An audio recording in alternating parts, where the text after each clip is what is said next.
कृष्ण उतना प्रसन्न नहीं होते जितना अनन्यता से होते हैं। ये सब ध्यान रखो। अनन्यता, जो मीरा जी कह रहे, मेरे तो गिरधर गोपाल दूसरो न कोई, जाके सिर मोर मुकुट मेरो पति सोई। ये अनन्यता, अनन्यता से प्रभु बहुत प्रसन्न होते हैं। इसीलिए ध्रुवदास जी ने प्रियाजू की अनन्यता के लिए कहा है कि यद्यपि भक्त अनन्य जो विषय इंद्रियन बस होए, कर्मठ कोटि जितेंद्रियन ते समलह न कोई। जो प्रियाजू का अनन्य हो गया, यद्यपि वो जितेंद्री नहीं है, पर वो करोड़ों जितेंद्रिय, करोड़ों कर्मकांडी से भी बढ़कर है, क्योंकि उसने प्रियाजू की अनन्यता ले ली, हमारे माई श्यामाजू को राज अंदर से। यही अनन्यता उसको निर्विकार करके प्रेम भक्ति में डुबो देगी। प्रेम भक्ति के बिना संसार का आकर्षण नष्ट नहीं होता। श्री कृष्ण जब कृपा करते हैं तो किसी को सखा बना लेते हैं, किसी को अपनी प्यारी गोपी बना लेते हैं, अपनी नित्य लीला में सम्मिलित कर देते हैं, किसी को सखी बना लेते हैं। पुरुषार्थ से कोई भगवान की लीला में प्रवेश नहीं कर सकता, अभिमान से कोई भगवान को प्राप्त नहीं कर सकता। जो अनन्य हो गया वो दीन हो गया, जो निराश्रित हो गया वो आश्रित हो गया। यहां निराश्रित का है, रुपये का आश्रय, शरीर का आश्रय, संबंधियों का आश्रय, बुद्धि का आश्रय, भगवत आश्रय कहां है? भगवत आश्रय अंदर से हो जाए तो ये सब साधन है, साध्य भगवान है। जिसको अंदर से है कि मैं अपने पुरुषार्थ से भगवान को नहीं प्राप्त कर सकता, भगवान की कृपा से प्राप्त कर सकता, और रात दिन भजन करता है, पर पुरुषार्थ का अभिमान नहीं, वो भगवत प्राप्ति कर लेता है। बड़ा गूढ़ विषय है। एकमात्र भगवान के आश्रय में रहकर रात दिन भजन करता है, पर उसे अभिमान नहीं कि मैं भजन के द्वारा भगवान को प्राप्त कर लूंगा। उसको अंदर विश्वास है कि भगवान की कृपा से हमें भगवत प्राप्ति होगी, और खूब रात दिन भजन करता है, खूब लीला गायन, लीला चिंतन करता है। सनातन ने कहा, प्रभु ये तो समझ में आ गया कि भगवान की शरणागति से माया चक्र से मुक्त हुआ जा सकता है, भगवान की शरणागति में अनन्यता प्रधान है, ये समझ में आ गया। प्रभु ये अनन्यता कैसे होती है, प्रेम भक्ति का अंकुर कैसे उत्पन्न होता है? तो प्रभु ने कहा, सनातन ये अनन्यता प्राप्त करने का एकमात्र उपाय है भगवत प्रेमी महात्मा का आश्रय। जैसे परमहंस शिरोमणि जड़ भरत जी ने राजा रहुगण से कहा, जब रहुगण को उपदेश किया तो उन्होंने कहा, ये भागवत धर्म, ये ब्रह्मबोध कैसे प्राप्त होगा, उपाय क्या है? तो कहा, रहुगणै तत्तपसा नयाति न चेद्यया निरूपणात् गृहाद्वा न छंदसा नैव जलाग्निसूर्यैर् विना महत्पाद रजोभिषेकम। जड़ भरत जी ने कहा, रहुगण ये जो हम तुम्हें उपदेश कर रहे हैं, ये तपस्या से नहीं प्राप्त होता, यज्ञ करने से नहीं, दान करने से नहीं, घर द्वार छोड़ने से नहीं, वेदों के पाठ से नहीं, जल अग्नि या सूर्य के सेवन से नहीं। इसकी प्राप्ति का एकमात्र उपाय है भगवत प्राप्त, भगवत प्रेमी महात्मा की चरण रज का सेवन। चरण रज का सेवन होता है उनकी आज्ञा में रहना। एकमात्र ये उपाय है प्रभु के अनन्य होने का और प्रभु की प्रेम लक्षणा भक्ति का अंकुरण हृदय में होने का। बिना भगवत प्रेमी महात्मा के भगवत प्रेम प्रकट हो ही नहीं सकता। रेमन रसिकन संग बिन रंच न उपजय प्रेम। अगर कोई भगवत प्रेमी महात्मा का आश्रय छोड़ दे तो जैसे कोई मगरमच्छ भरे हुए समुद्र में तैरना ना आता हो कूद पड़े, अगर तैरना भी आता है तो वो लील जाएंगे मगरमच्छ। ऐसे ही हे सनातन, नैषाम मतिस्तावदुरुक्रमांघ्रिम स्पृशत्यनर्थापगमो यदर्थः महीयसां पादरजोभिषेकं निष्किंचनानां न वृणीत यावत्। जैसे प्रहलाद जी ने हिरण्यकश्यप से कहा कि जब तक भगवत प्रेमी महात्माओं की चरण रज में स्नान नहीं होता तब तक जैसी मेरी मति भगवान में लगी ऐसी किसी की नहीं लग सकती। भगवत प्रेमी महात्माओं की चरण रज में, क्योंकि भगवत भक्तों की चरण धूलि में ऐसी सामर्थ्य है, उनकी आज्ञा पालन में ऐसी सामर्थ्य है कि समस्त विकारों का, अहम का नाश करके दैन्य भाव प्रकार, दैन्य से ही भगवान रीझते हैं। जब तक तत्वदर्शी भगवत प्रेमी महात्माओं का संग नहीं, उनकी सेवा नहीं, उनका आज्ञा पालन नहीं, उनकी चरण रज नहीं, तब तक उसके हृदय में भगवत प्रेम या भगवत अनन्यता आ ही नहीं सकती। इसीलिए भगवान ने अर्जुन जी को, देखो सामने विराजमान है जगत गुरु श्री कृष्णचंद्र जो, फिर भी क्या कह रहे कि यदि तुमको तत्वबोध प्राप्त करना है तो तद्विद्धि प्रणिपातेन परिप्रश्नेन सेवया उपदेक्ष्यन्ति ते ज्ञानम ज्ञानेन तत्वदर्शिनः। अर्जुन, तुम तत्वज्ञानी महात्माओं के पास जाओ, साष्टांग प्रणाम करो और कपट न रखते हुए दैन्य भाव से उनसे प्रश्न करो, विनीत भाव से, तब वो तुम्हें महात्मागण उनका उपदेश करेंगे।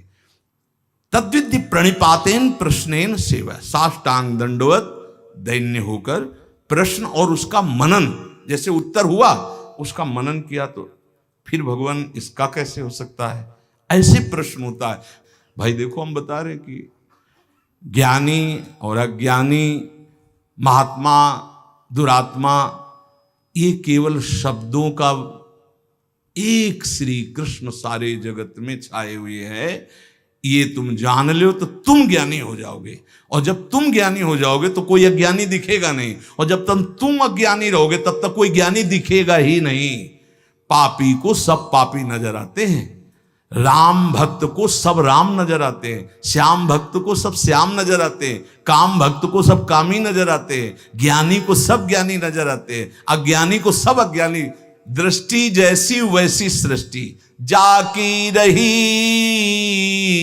भावना जैसी, प्रभु मूर्ति देखी तिन तैसी। जो तत्वदर्शी महात्मा है उनके सामने जाकर प्रणिपातेन च प्रश्नया।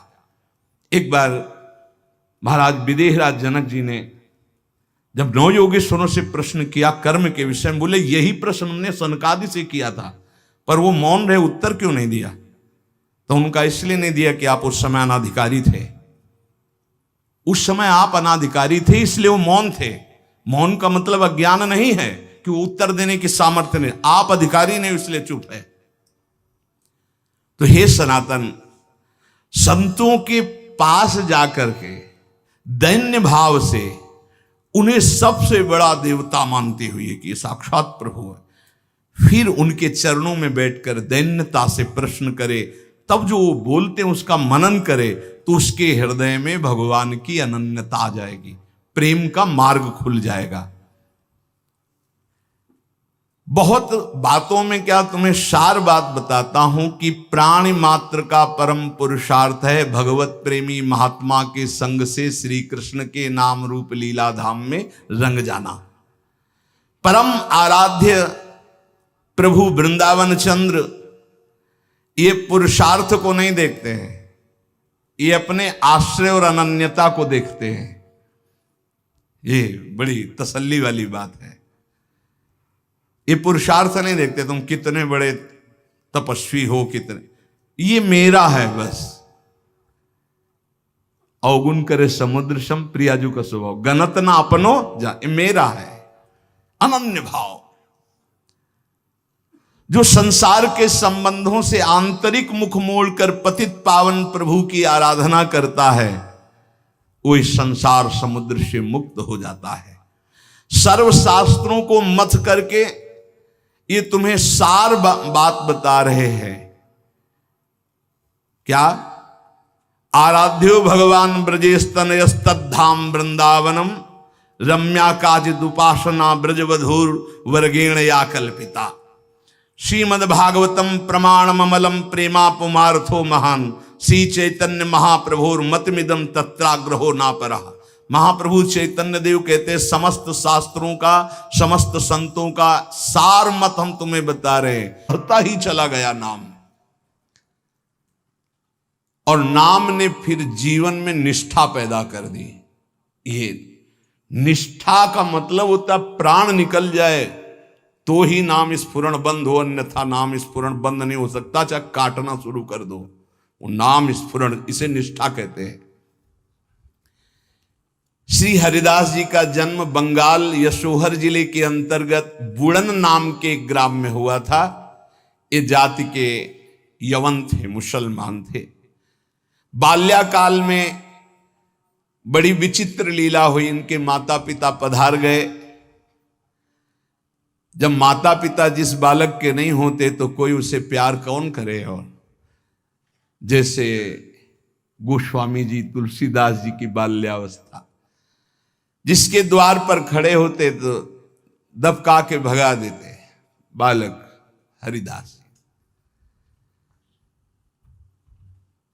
इनको नाम सुनाई दिया, संतों का संग मिला। जिसका कोई नहीं होता, ये खास बात होती कि उसको भगवान महापुरुषों से जोड़ देते हैं।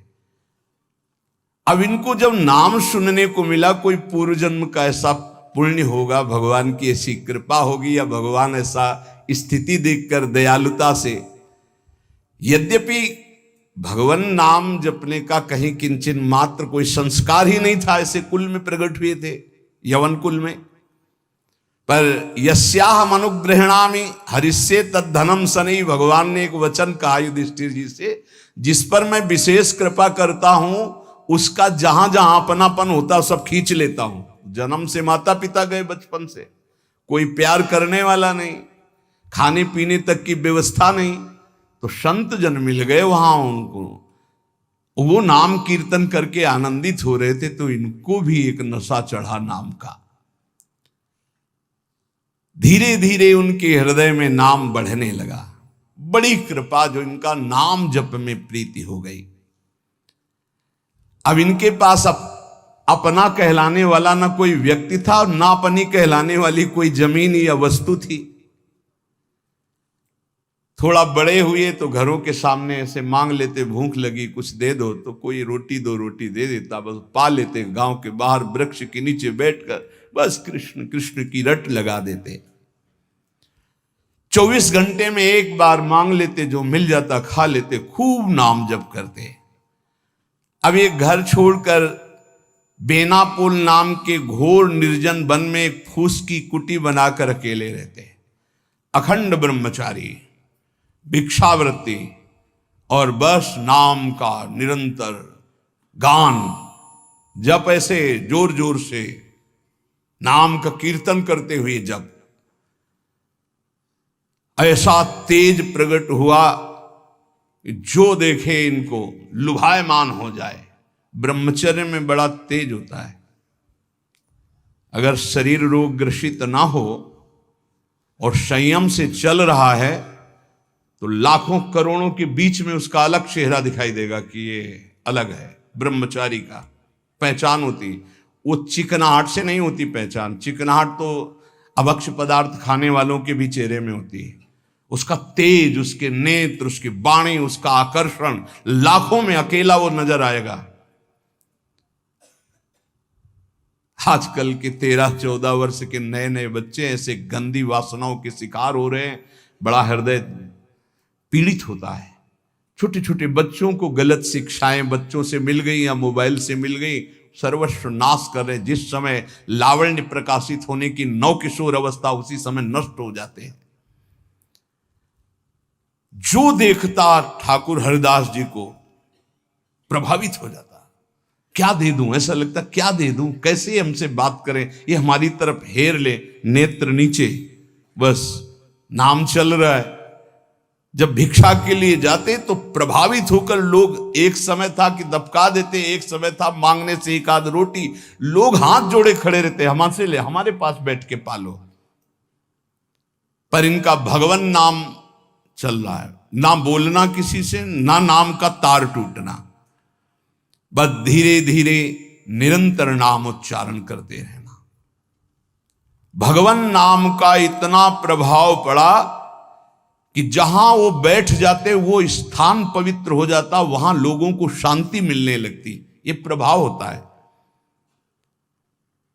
इनका यश फैलने लगा दूर दूर तक। अब लोग इनके दर्शन करने के लिए आने लगे।